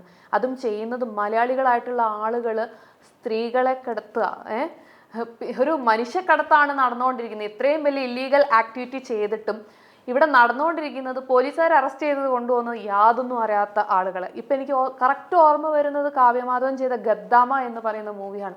ശരിക്കും അതൊക്കെ ഓരോരുത്തരുടെ ലൈഫാണ് സിനിമയാക്കുന്നത് എന്ന് പറയുമ്പോൾ ശരിക്കും അതൊരു മൂവിയല്ലേ എന്ന് പറഞ്ഞ് കണ്ടുപോകുന്നവരോട് ഇതൊന്നൊരു മൂവിയല്ല, ഇതുപോലെ റിയാലിറ്റി ഉണ്ടെന്നുള്ളത് ശ്രീലക്ഷ്മിയുടെ സ്റ്റോറിയിലൂടെ എനിക്ക് മനസ്സിലാക്കാൻ പറ്റി. ഇപ്പോഴും ആ ഒരു ഷോക്കിംഗ് എനിക്ക് മാറിയിട്ടില്ല. ഈ ഒരു ക്രൂരത ചെയ്ത ആളുകളോട് എനിക്ക് പറയാനുള്ളത്, നാണമുണ്ടോ, ലജ്ജയുണ്ടോ നിങ്ങൾക്കൊക്കെ മലയാളികളാന്ന് പറഞ്ഞ് നടക്കാൻ? ഇങ്ങനെയൊക്കെ കൊണ്ടുപോയിട്ട് ഓരോ പെൺകുട്ടികളുടെ ജീവിതം പടുക്കുഴിയിൽ കൊണ്ടിടാൻ നിങ്ങൾക്ക് നാണാവുന്നില്ലേ? ഇത്രയെങ്കിലും ഒരു നിമിഷമെങ്കിലും നിങ്ങൾ രാത്രി ഉറങ്ങാൻ നേരത്തെങ്കിലും നിങ്ങൾക്കൊരു ലെവലേഷൻ കുറ്റബോധം തോന്നില്ലേ എന്ന് എനിക്ക് ചോദിക്കാനുള്ളൂ. കാരണം ഞാൻ റിയാക്ട് ചെയ്ത് പോകും. ഞാൻ ഒരുപാട് ഇൻ്റർവ്യൂസ് കാര്യങ്ങൾ ഇരുന്നിട്ടുണ്ട്, ബട്ട് ഞാൻ റിയാക്ട് ചെയ്യാതിരിക്കുന്ന വ്യക്തിയാണ്. പക്ഷേ ഈ ഒരു ലൈഫ് സ്റ്റോറി കേട്ടിട്ട് എനിക്ക് ഒന്നും ചിന്തിക്കാൻ പോലും പറ്റുന്നില്ല. ഞാൻ ഇത്രയും നേരം കൺട്രോൾഡ് ആയിട്ട് ഇരുന്നത്, പക്ഷേ അത്രയും വേസ്റ്റ് കഴിപ്പിക്കുക. എന്നിട്ടും പല തവണ ശ്രീലക്ഷ്മി പറഞ്ഞു അല്ലേ, അവരോട് പറഞ്ഞു എനിക്കിത് പറ്റില്ല, എനിക്ക് വീട്ടിൽ പോകണം എന്ന് പറയുമ്പോഴും അവരെല്ലാം കുഴപ്പമില്ല, അടുത്ത അറബി എന്ന് പറഞ്ഞ് ഇതാക്കുമ്പോൾ എനിക്കറിയില്ല എന്താ നിങ്ങളോട് പറയേണ്ടത്. കാരണം ഇതൊരു ഇൻ്റർവ്യൂ വെന്യൂ ആയിപ്പോയി. So I need to keep my sorry. അറിയാത്ത ആൾക്കാർ ഈ ടിക്ടോക്കിൽ ഒരു റീച്ചായിട്ട് ഇപ്പോഴും അവിടെ ഓടിക്കൊണ്ടിരിക്കുകയെന്ന് പറഞ്ഞല്ലോ. അപ്പൊ അത് വെച്ചിട്ട് ഇപ്പൊ ശ്രീലക്ഷ്മി ഇവിടെ സമാധാനമായിട്ട് ജീവിക്കുന്നത് പിടിക്കുന്നില്ല. അതും മലയാളികളാണ് പറയുന്നത്. മലയാളികളാണ്. അതാണ് നേരത്തെ ഞാൻ ചോദിച്ചത്. വളരെ നാരോ മൈൻഡഡ് ആയിട്ടുള്ള പീപ്പിൾ അല്ല മലയാളീസ്. എല്ലാവരും അങ്ങനെയല്ല. ഒരു പ്രത്യേക വിഭാഗം കമന്റ് ചെയ്യുന്ന ആളുകളുണ്ട്. അത് എല്ലായിടത്തും ഉണ്ടാവും. അങ്ങനത്തെ കുറച്ച് കമന്റോളികൾ എന്ന് തന്നെ നമുക്ക് പറയാൻ വേണ്ടി സാധിക്കും. ഈ അടുത്തിടയ്ക്ക് രേണു ചേച്ചിന്റെ ഒരു വീഡിയോ ഞങ്ങൾ ഒന്ന് ചെയ്ത് രേണു ചേച്ചി. അപ്പോൾ അതിന്റെ താഴെ ഒരു ലേഡി കമന്റ് ഇട്ടേക്കുക, എൻ്റെ പൊന്നു രേണു, ഇവള് പണ്ട് കുവൈറ്റിൽ കരഞ്ഞു വിളിച്ച് ജയിലിലൊക്കെ കിടന്നിട്ട് കരഞ്ഞു വിളിച്ച് നടന്നവളാ. ഇവള് നിന്നെയും വിറ്റ് തിന്നുവന്നോ, വിറ്റ് ജീവിക്കുമെന്നോ? ഞാൻ എങ്ങനെ വിറ്റ് ജീവിക്കാന്ന് എനിക്കറിയില്ല. എന്നെ വിറ്റ് എല്ലാവരും ജീവിച്ചു. എന്നെ കൊണ്ടുപോയി അവിടെ എവിടെയും വിറ്റിട്ട് എല്ലാവരും എല്ലാം ഉണ്ടാക്കി. എനിക്ക് വേണ്ടി ഉണ്ടാക്കിയൊന്നും എനിക്കൊന്നും ഉണ്ടാക്കാൻ പറ്റിയില്ല. എനിക്ക് ഇവർക്കൊക്കെ വേണ്ടിയിട്ട് കൊടുത്ത കാശുകൾ കടം വീട്ടാനേ പറ്റുള്ളൂ, ഞാൻ ഉണ്ടാക്കിയതൊക്കെ. ആ ശ്രീലക്ഷ്മിയുടെ ഫാമിലി ഒക്കെയോ? അച്ഛനുണ്ട്, അമ്മയുണ്ട്, മോന്, എല്ലാവരും ഉണ്ട്. അമ്മ വയ്യാത്തയാണ്. അച്ഛനാണെല്ലാം ചെയ്യുന്നത്. ഫുഡ് പോലും ഉണ്ടാക്കാൻ പറ്റില്ല അമ്മ. അവരുടെ കാര്യം ഞാൻ തന്നെയാണ് നോക്കുന്നത്. ഇപ്പൊ കുടുംബം നോക്കുന്നത് ശ്രീലക്ഷ്മിയാണ്. ഇപ്പോഴല്ല, നേരത്തെ അങ്ങനെ തന്നെ. എനിക്ക് ഓർമ്മയായപ്പോൾ മുതൽ എൻ്റെ അമ്മയ്ക്ക് ഞാൻ അമ്മയാണ്. കാരണം അമ്മ സ്വന്തമായിട്ട് മുടി കെട്ടാൻ അറിയില്ല, ഡ്രസ്സ് തിരിച്ചാണോ മറിച്ചാണോ ഇടുന്നതെന്ന് അറിയില്ല. അതൊക്കെ നമ്മൾ തന്നെ ചെയ്തു കൊടുക്കണം. അപ്പൊ അങ്ങനെയുള്ള ഒരാളെ എന്തിനാണ് മീൻസ് അമ്മയുടെ വീട്ടുകാര് കെട്ടിച്ചു കൊടുത്തത്, അച്ഛന് കെട്ടിച്ചു കൊടുത്തത് എന്തിനാണ്? അതെനിക്കറിയില്ലടാ. എൻ്റെ ഒരു വലിയ ചോദ്യചിഹ്നമാണ്. എന്തിനു പിന്നെ കെട്ടിച്ചു? ഇങ്ങനൊരു വയ്യാത്ത ഒരാളെയും പിന്നെ എന്തിനു കെട്ടിച്ചു എന്ന് എൻ്റെ ഒരു ചോദ്യമാണ്. അതിന് എനിക്ക് ഇതുവരെ ഉത്തരം കിട്ടിയിട്ടില്ല. അച്ഛനാണ് അമ്മയെ നോക്കുന്നതൊക്കെ. ഇപ്പം അച്ഛനാണ് അമ്മയെ നോക്കുന്നത്. അപ്പോൾ ആ ഭാഗം ശ്രീലക്ഷ്മി നോക്കണ്ട. ആ ഭാഗം എന്തായാലും ഫാമിലിക്ക് കൊടുക്കാനുള്ള കൊടുത്താൽ മതി. കുടുംബം ആ രീതിയിൽ പോയിക്കോളും. അച്ഛൻ എന്ത് കാരണത്താലെന്നറിയില്ല, അച്ഛൻ ഇല്ലായിരുന്നു എൻ്റെ കൂടെ. എനിക്ക് 28 ദിവസം പ്രായമുള്ളപ്പോൾ അമ്മേനെയും കൂടെ അമ്മേൻ്റെ വീട്ടിൽ കൊണ്ടുവിട്ടിട്ട് പോയി. പുള്ളിയുടെ ഭാഗത്ത് തെറ്റുണ്ടോ ശരിയുണ്ടോ എനിക്കറിയില്ല. പക്ഷെ എൻ്റെ മുന്നിൽ ഇപ്പോൾ പുള്ളി ഹീറോ ആണ്, എനിക്ക് ദൈവമാണ് പുള്ളി അന്ന് നോക്കിയില്ലെങ്കിലും ഇപ്പോൾ അങ്ങനെ ആരും നോക്കില്ലടാ. കാരണം നോർമലായിട്ടുള്ള ഒരു സ്ത്രീയെ ഒരാണും നല്ല രീതിയിൽ നോക്കുന്നില്ല, എൻ്റെ അനുഭവം വെച്ചിട്ട്. പക്ഷെ ഇത്രയൊന്നും ഒരു കഴിവില്ലാതെ ഒരു വണ്ടി റോഡിലിറങ്ങിയ വണ്ടി വരുന്നു ഇടിക്കുമെന്ന് പുള്ളിക്കാരത്തേക്ക് അറിയില്ല. അവിടെ നിൽക്കും, വണ്ടി വന്ന് ഇടിച്ചിട്ട് പോകത്തേ ഉള്ളൂ. മാറണം എന്ന് അറിയില്ല. അത്ര പോലും അറിവില്ലാത്ത ഒരു സ്ത്രീയെ ഇത്രയും കരുതലോട് നോക്കുന്ന ഒരാണിന് ഞാൻ എൻ്റെ അച്ഛനെ മാത്രമേ കണ്ടിട്ടുള്ളൂ. എൻ്റെ അച്ഛൻ കൂടില്ലായിരുന്നു. അച്ഛൻ എന്ത് കാരണത്താലാണ് പോയതെന്നൊന്നും എനിക്കറിയില്ല. പോയി. പക്ഷേ എനിക്ക് 17 വയസ്സായപ്പോൾ എനിക്ക് അച്ഛൻ വേണമെന്നുള്ള ചിന്തയിൽ ഞാൻ അച്ഛനോട് ചോദിച്ചു, അച്ഛൻ എൻ്റെ കൂടെ വരുമോ? 17 വയസ്സായപ്പോൾ ഞാൻ സ്വന്തമായിട്ട് ഇറങ്ങി തിരിച്ച് എൻ്റെ അച്ഛനെ ഞാൻ അതുവരെ കണ്ടിട്ടില്ല. 17 വയസ്സ് വരെ അച്ഛൻ എന്നെയും കണ്ടിട്ടില്ല, ഞാൻ അച്ഛനെയും കണ്ടിട്ടില്ല. അമ്മയുടെ അമ്മയാണ് വളർത്തിയതൊക്കെ. എനിക്കൊരു രാജകുമാരിയാണ് എൻ്റെ അമ്മയുടെ അമ്മ. എന്നെ പഠിപ്പിച്ചു, വളർത്തി, എൻ്റെ അമ്മയെ നോക്കി. 10 മക്കളുണ്ട് അമ്മയുടെ അമ്മയ്ക്ക്. പക്ഷേ ആ 10 മക്കളും 10 മക്കളുടെ മക്കളും അമ്മയ്ക്ക് ആരുമല്ല. വല്യമ്മയ്ക്ക്, അമ്മയുടെ കാര്യമാണ് പറഞ്ഞത്. ഞാനാണ് അമ്മയ്ക്ക്, വല്യമ്മയ്ക്കല്ല. ഞാൻ അമ്മയെന്നാണ് വിളിക്കുക കേട്ടോ. എന്നെ വളർത്തിയതൊക്കെ വല്യമ്മ ആയതുകൊണ്ട് അമ്മയെന്നാണ് വിളിക്കുക. എന്നെ കൊല്ലാതെ വളർത്തി, അമ്മയെ നോക്കി. അങ്ങനെ ഒരുപാട് ദുരിതത്തിൽ നിന്ന് വീണ്ടും ദുരിതത്തിലേക്ക് പോയി എൻ്റെ ലൈഫ്. ഇപ്പോൾ ഭയങ്കര ഹാപ്പിയാണ് ഞാൻ. പക്ഷെ ഇപ്പോഴും ഞാൻ കരയണമെന്നാണ്. കരയില്ലെന്ന് വിചാരിക്കും, എന്നാലും നമ്മൾ അങ്ങനെയല്ലടാ ജീവിച്ചേ. അത് നമ്മൾ ഒരു നേരമെങ്കിലും ഓർക്കണമല്ലോ. ഓർക്കുമ്പം കരയും. ഞാനിങ്ങനെ ആയിരുന്നല്ലോ അന്ന് ജീവിച്ചേന്ന്. പിന്നെ അച്ഛനെ വിളിച്ചുകൊണ്ട് വന്നു. അച്ഛൻ അമ്മയെ പൊന്നുപോലെ നോക്കുന്നുണ്ട്. അവർ ഹാപ്പിയാണ്. അത് കാണുമ്പോൾ ഞാനും ഹാപ്പിയാണ്. ഇപ്പം ഞാൻ ഹാപ്പി ആയിട്ട് പോകുന്നു. ഇപ്പോഴും ശ്രീലക്ഷ്മിയുടെ താഴെ കമൻ്റ് ഇടുന്നവരോട് എനിക്ക് പറയാനുള്ളത് പിന്നെ ഇത് ജയിലിൽ കിടന്നവളല്ലേ, അങ്ങനെയല്ലേ ഇങ്ങനെയല്ലേ. സന്തോഷത്തോടെ ഒരാൾ ജീവിക്കുന്നെങ്കിൽ എല്ലാം മറന്ന് ജീവിക്കട്ടെ. എപ്പോഴും ഡിപ്രസ്ഡ് ആയിട്ട് അല്ലെങ്കിൽ ആ വിഷമമൊത്ത് ജീവിക്കണം എന്നാണോ പറയുന്നത്? അപ്പോൾ അങ്ങനെയാണെന്നുണ്ടെങ്കിൽ നമ്മൾ മലയാളികളൊക്കെ എന്ത് 100% ലിറ്ററസി എന്ന് പറഞ്ഞിട്ട് എന്താ കാര്യം? നമുക്കൊന്നുമില്ല. ഇതുപോലെയൊക്കെ കമൻറ്റ് സെക്ഷനിൽ വന്ന് കമൻ്റ് ഇടുക എന്ന് പറയുമ്പം ഇപ്പം ശ്രീലക്ഷ്മിയുടെ ആ ഒരു സ്റ്റോറി കേട്ടപ്പോഴാണ് എന്താണെന്ന് ഞാൻ അറിയുന്നത്. ഇതുവരെ എനിക്ക് അറിയില്ലായിരുന്നു. ഇപ്പം ഇങ്ങനെ ജയിലിൽ കിടന്നെന്ന് പറയുമ്പം നോർമലി അതറിയാത്ത ആളുകൾ വളരെ മോശമായിട്ടായിരിക്കും ശ്രീലക്ഷ്മിയെ പറ്റി ചിന്തിക്കുന്നത്. സോ നിങ്ങൾ മനസ്സിലാക്കേണ്ട ഒരു കേസ് എന്താണെന്ന് വെച്ച് കഴിഞ്ഞാൽ, ഒരാളുടെ ഒരു വിഷമഘട്ടത്തിൻ്റെ പിന്നിൽ അല്ലെങ്കിൽ ഒരാൾ എന്തെങ്കിലും അനുഭവിച്ചിട്ടുണ്ടെങ്കിൽ അതിൻ്റെ പിന്നിൽ ഒരു വലിയ സ്റ്റോറി ഉണ്ടെന്നുള്ളത് തന്നെയാണ്. സോ ഇത്രയും നേരം ഞങ്ങളുടെ കൂടെ സഹകരിച്ചതിന് ഒത്തിരി ഒത്തിരി താങ്ക്സ്. ശ്രീലക്ഷ്മിനി ആഗ്രഹിച്ചതുപോലെ നല്ലൊരു നടിയാവട്ടെ, നല്ല രീതിക്ക് ഉയർച്ചയിലെത്തട്ടെ. ഒരുപാട് താങ്ക്സ്. Thank you.